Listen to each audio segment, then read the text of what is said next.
आज एक वेगळाच विषय घेऊन मी आलो आहे. हल्ली घटस्फोटाचं प्रमाण फार वाढलं आहे. मग असंख्य कारणं आहेत. त्यामध्ये सगळ्यात महत्त्वाचं कारण म्हणजे मुली या मुलांपेक्षा अभ्यासामध्ये हुशार आहेत. त्यामुळं त्या मोठ्या पदांवर लवकर विराजमान होतात, लवकर सेट होतात. त्याचबरोबर त्यांना चांगले पगार मिळतात. बऱ्याचदा हे जे पगार असतात ते पतीपेक्षा जास्ती असतात किंवा पतीपेक्षा त्यांची जी पोस्ट असते ती मोठी असते. अर्थात तो इगो हा सगळीकडेच मिरवला जातो.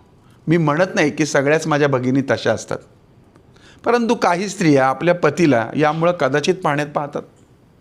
तो काही करू शकत नाही किंवा त्याची जी कमवण्याची पातळी आहे ती कमी असं त्यांना वाटतं. त्याचबरोबर जर एखाद्या वेळेस समजा एखाद्या व्यक्तीची म्हणजे त्या स्त्रीच्या पतीची नोकरी गेली असेल किंवा अन्य कारणाने जर त्याची कमाई बंद झाली असेल, तर वारंवार त्याला जर पत्नी असं बोलत असेल की तुझी लायकी नाही किंवा त्याची लायकी काढत असेल, तर मात्र फारच भयंकर अवघड परिस्थिती होते. बऱ्याचदा मी असं म्हणत नाही, काही पुरुषांना काम करण्याची प्रवृत्तीसुद्धा नसते बरं का. हे मी त्यांच्याबद्दल बोलत नाही. मी हे काही पुरुष मंडळींच्या बाबतीत बोलतो आहे की ज्यांना कामाचा कंटाळा, त्याचं नाही, ज्यांना काम करायचं असतं त्यांच्याबद्दल आहे. ज्यांना कामाचा कंटाळा आहे, सतत झोपून राहणं, मोबाईल बघणं, टी व्ही बघणं, घरातल्या जबाबदाऱ्या पार न पडणं आणि फक्त बायकोच्या जीवावर जगणं, ही काही पुरुषांची प्रवृत्ती असते. मी त्या पुरुषांबद्दल बोलत नाही. मी त्या पुरुषांबद्दल बोलतो आहे की जे कर्तृत्ववान आहेत पण त्यांच्या वेळेमुळं ते गडबडलेले आहेत, त्यांच्या खराब वेळेमुळं ते निराश झाले आहेत.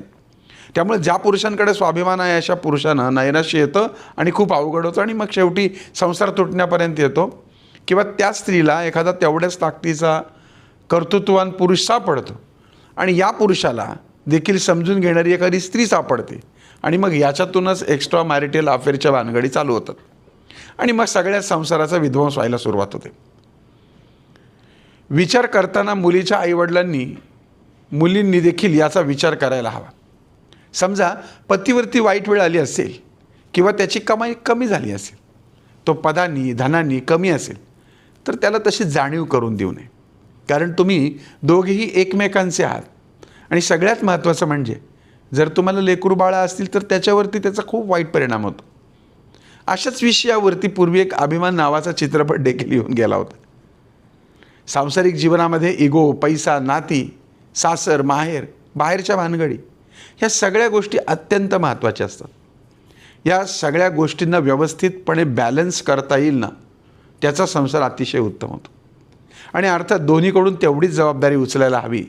नाहीतर दिवसरात्र काम करणारे पुरुष घरी आल्यानंतर घरातली स्त्री जर झोपून राहिली असेल, ती मोबाईल बघत असेल, ती त्याच्या प्राथमिक गरजा आहेत, जसं की आल्यानंतर चहा पाणी विचारणं, त्याची काळजी घेणं, जेवण देणं, ह्या गोष्टी जर ती करत नसेल तर तो सुद्धा एक कटकटीचा भाग ठरू शकतो. अर्थात हे जे मुद्दे आहेत हे व्यक्तींपरत्वे, कुटुंबापरत्वे वेगवेगळे आहेत, भिन्न भिन्न आहेत. त्यामुळे पुढच्या भागामध्ये वेगळ्या गोष्टींवरती आपण चर्चा करू. पण तुर्तास तुम्हाला या व्हिडिओबद्दल काय वाटतं याबद्दल जरूर कमेंट करा. आणि अर्थातच याचं निगेटिव्ह काही घेऊ नका, ना पुरुषांनी ना स्त्रियांनी.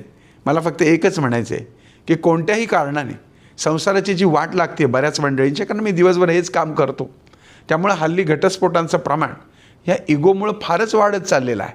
आणि म्हणून माझी एक विनंती आहे की कुठे ना कुठेतरी दोघांनी या बाबतीमध्ये बसून कॉम्प्रोमाइज करावं आणि पुरुषांनी देखील वाईट वाटून घेऊ नये. बरीच लोकं खूप नैराश्यामध्ये गेलेली आहेत. तुमचं मत जरूर कमेंट करा. पुन्हा भेटूयात. ओम साईराम.